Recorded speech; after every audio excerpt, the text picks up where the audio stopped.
The last 3 days coming into today has just been, not good. I went super viral when I said I lost $7 million.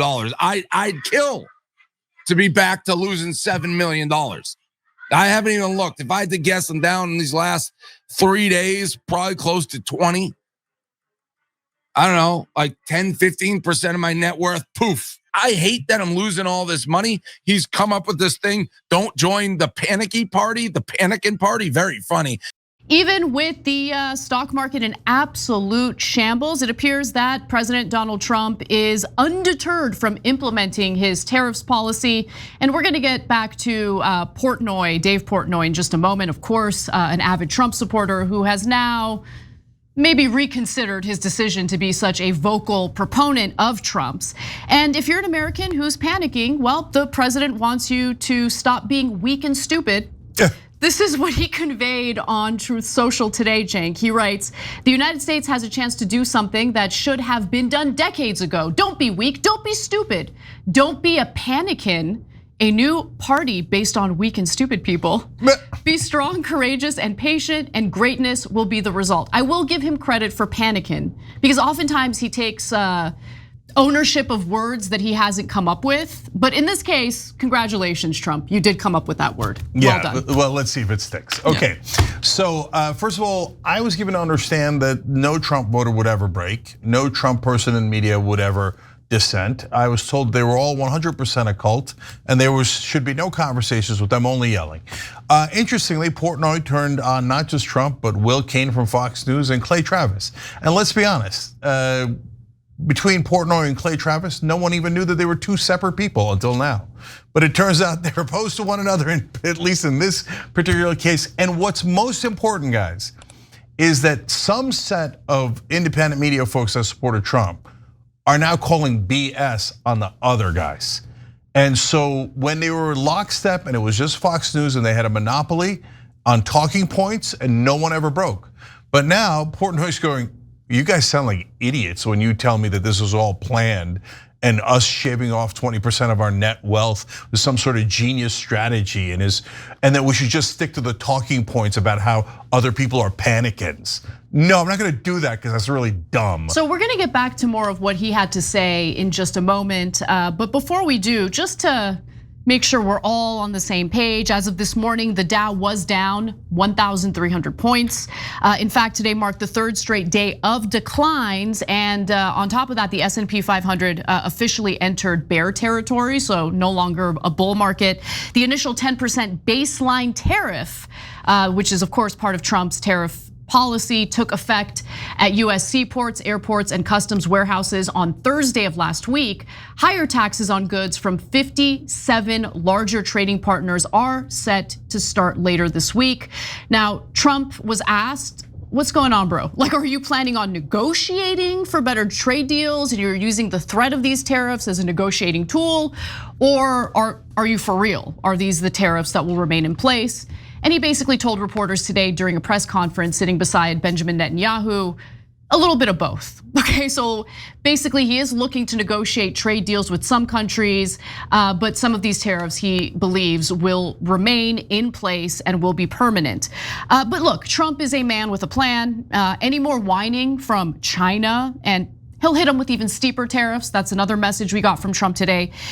China issued retaliatory tariffs of 34% on top of their already record-setting tariffs. Non-monetary tariffs, illegal subsidization of companies, and massive long-term currency manipulation, despite my warning that any country that retaliates against the United States by issuing additional tariffs above and beyond their already existing long-term tariff abuse of our nation will be immediately met with new and substantially higher tariffs. And then here's the kicker. He says if China does not withdraw its 34% increase above their already long-term trading abuses by tomorrow, April 8th, the United States will impose additional tariffs on China, 50% effective April 9th. And that would be an additional 50% on top of the tariffs that Trump has already implemented against China. And he also threatened to call off his planned meetings with China and said that negotiations with countries that have requested meetings will take place immediately. In fact, the first country, of course, was the country of Israel, which Trump slapped 15% tariffs on their goods being imported to the United States. And so did Netanyahu get his way? About to get a little sneak peek into what their talks look like in this next clip. Do you plan to reduce the tariffs that your government put on Israeli goods, 17%? On where? On Israeli goods, the 17%. Do you plan Well, to we're reduce talking about a whole new trade. Maybe not. Maybe not. Don't forget, we help Israel a lot. You know, we give Israel $4 billion a year. That's a lot. Congratulations, by the way. That's pretty good. But we give Israel billions of dollars a year.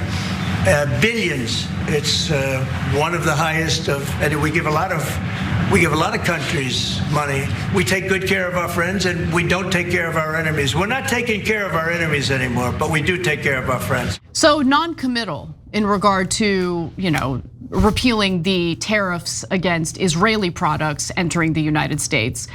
We'll see what Trump does, but I think he should triple those tariffs against Israel specifically. Cenk. Yeah, no, okay, to be fair, Israel brought their tariffs down to 0, so they should be 0. But of course, Israel is the first to get in the door and to get the negotiations. Now, Trump didn't give in to him right away on the tariffs. I'll give him credit on that. On the other hand, he later promised again for the US to control and own Gaza. And to clear out all of the Palestinians from Gaza. So of course, still serving Israel through and through. So now onto back to the tariffs. If he does that 50% extra mental tariff on China, then the tariffs on China will be an astounding, absurd 104%. So guys, the chickens are gonna come home to roost. The stock market ain't it. Stock market is phase 1. Phase 2 is when it hits you in the prices. That hasn't happened yet. But if these prices really, these tariffs stay, the prices go up, and then it goes into the market, then you're gonna see real anger. Because right now, this is affecting the top 10% more than anyone else. Yes, retirement accounts, etc. And yes, it could affect whether you lose your job or not, but you haven't yet lost your job, and it hasn't yet affected prices. When it does, then it's gonna be political Armageddon. And so people aren't gonna listen to any panicins or pelicans or anything else, and they're not gonna listen to any talking points if all of a sudden all prices on all their goods skyrocket way past where they were under Biden. So that catastrophe might be on its way, but that gets to the central hypocrisy here of Trump and the decision that they're trying to force him into. I wanna get to that in 1 second. EU is, on the other hand, is maybe negotiating, trying to get to 0%, which I'm actually surprised by, because the rest of the world kind of has us where they want us right now. We can't afford to have the market stumble too much more. We can't afford that to have these tariffs actually hit prices of goods and lose the jobs and lose the businesses. So if they all gang up on us now economically, we're toast. So, I mean, cross your fingers that they don't do that, but Trump has opened us up to disaster if the rest of the world unites against us. Okay, so look, I partially agree with you, but I think part of the reason why they're not ganging up on us is that we have 330 million people in the United States. It's a massive country with a lot of consumers, and a lot of these smaller countries rely on us to keep their businesses afloat. No, but let me explain. So it's a good question. So look, if we're picking on a 1 by 1, us versus Estonia, they have no chance. They're gonna have to give in to whatever demand we have. Us versus Mexico, us versus Canada. As long as it's contained, our economic might is massive, not just because of 330 million people, because our GDP per capita is sky high. We spend more than anyone else. It's not close, right? On the other hand, if China and the EU and Japan and South Korea were all, let alone India, BRICS, all those other folks who are not our enemies, who are, China, you could have an economic conversation about whether we're opposed to them. But all these folks, they could easily, there's no war or anything like that. They could easily unite and go, okay, now we're gonna do reciprocal back at them. And if they all do reciprocal back at us, which would be a very logical move, we would be devastated. So like any one of them by themselves, we have leverage and we could use that to bring down their tariffs or anything like that. But China has well over 1.2 billion people. They're 4 times our size. And they used to be poverty-stricken several decades ago, but now they have a roaring middle class. So you could easily make deals with them. Europe is pretty much our size. You could easily make deals with them. We are playing with fire here, but a worldwide fire.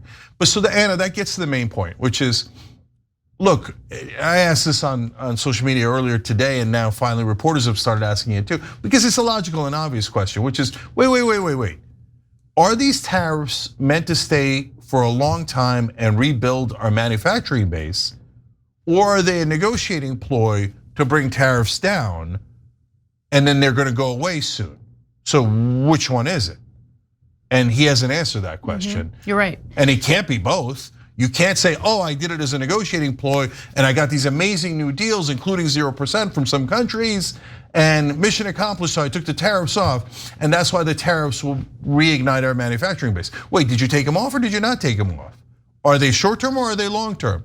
And he's not clarifying because he wants the best of both worlds. He's just throwing out both talking points. Yeah. I'll tell you what I think he's gonna actually do, but go ahead. No, I mean, look, I've said this before, I'm gonna say it again. What he's doing right now with slapping tariffs on every single country and really upping the ante with some of our closest trade partners and allies is ridiculous. However, the thing that frustrates me the most about all of this is that it actually is a good idea to do some targeted tariffs, right? It is a good idea, both for our national security and for the well-being of our country, to produce certain things here in the United States, pharmaceutical drugs being one example. The problem is with the way that Trump is handling this, I'm worried that that window for targeted tariffs will just be diminished, will disappear because of what it's doing to the economy, right? Look, it hasn't hit the real economy yet. Of course, it's hit the stock market, but we all know what would happen if this continues, right? These companies are gonna stop investing in their own businesses. They're gonna stop hiring people. They're probably gonna lay a lot of people off. It will definitely, I hate to use this phrase, but it's true, trickle down to ordinary American workers. So I'm very concerned about that. But that's not to say that some targeted tariffs make sense, because some things absolutely should be produced here in the United States for our own well-being and national security. Now, if you're denying that these blanket tariffs that Trump has implemented are disastrous, why don't we hear from Russian state media, because they are absolutely celebrating what Trump is doing. So on Russian state media, there's a political scientist by the name of Dmitry Kolokov who said the following, quote, "The price of goods will certainly go up in the United States. The old political and economic global system is practically dead." Sounds pretty celebratory. The host of this state-sponsored Russian news show, Vladimir Solovyov, says the following: "A monument should be erected to Trump. This was a major blow to the system of capitalism. I think he deserves at least a Sutulov medal." And a Sutulov medal is basically not a prestigious medal at all. It's a gag gift. The Daily Beast described it as a worthless award that a master gives his servant. But he went further, saying, quote, "To deliver this kind of blow, well done, old man." I mean, Ronald Reagan's gotta be spinning in his grave. So here's the Russians celebrating that a Republican president is helping to kill off capitalism. And well done, old man. Now look, you could take that any way you want. You don't have to get into Russia. It's just interesting that they're so positive in Russia that this is disastrous for America, that they're openly celebrating on air. And remember, nothing goes on air without Putin approving it, right? So this is the Russian government rubbing it in our face. Ha ha, your president is helping to kill off your country, and we love it, okay? Meanwhile, Trump constantly, Putin, are you okay, Putin? Okay, I don't know why he does it, but the fact that he does do it is pretty clear. So now look, let me clarify two numbers before I get back to, yes, but what should we do? Number one, the Dow started off at 1,300 down. Now it ended around 400 down. So it recovered a little bit, but again, people are still super worried about how volatile it is, wobbly it is, and the fact that it's still headed down. Number two, I want to go back to Portnoy for a second. Wait, 20 million is 10 to 15% of your net worth? Holy cow, so he's got about $200 million. Okay. You're gonna be aight. You're gonna be aight. Okay, interesting.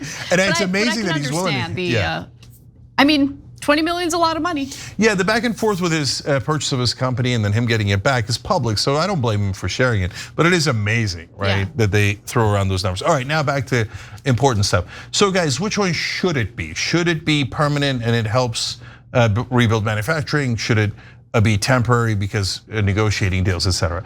Now, if it was targeted, it should be permanent, as Anna's saying. Yeah. Okay, but they're not targeted, so they're thrown out at all countries and all industries, et cetera. So since that is damaging, I would say our best case scenario is he tries to save face by negotiating a couple of deals. Oh, I made a deal with Israel that already had tariffs at 0%. Oh, I made a deal with EU, and maybe it is a good deal. Then I'll take it and I'm happy, right? And then if he takes all of these off and it got us a couple of negotiated deals for a little bit lower tariffs, it was not the right way to do it, and it still will have significant consequences for this significant downturn, and it might lead to a recession, but at least we'll get something positive out of it and be done with these ridiculous nuclear tariffs, right? So that's what I would prefer, but because he's not smart and strategic enough to do well-placed industry-specific tariffs. He's just not capable of it, right? And so, by the way, if you're pro-tariff, this is terrible news for you because everyone's going to despise tariffs after this. So good luck doing your strategic tariffs. Yeah, that's what I'm trying to get to. Yes, that's what I'm trying to communicate, right?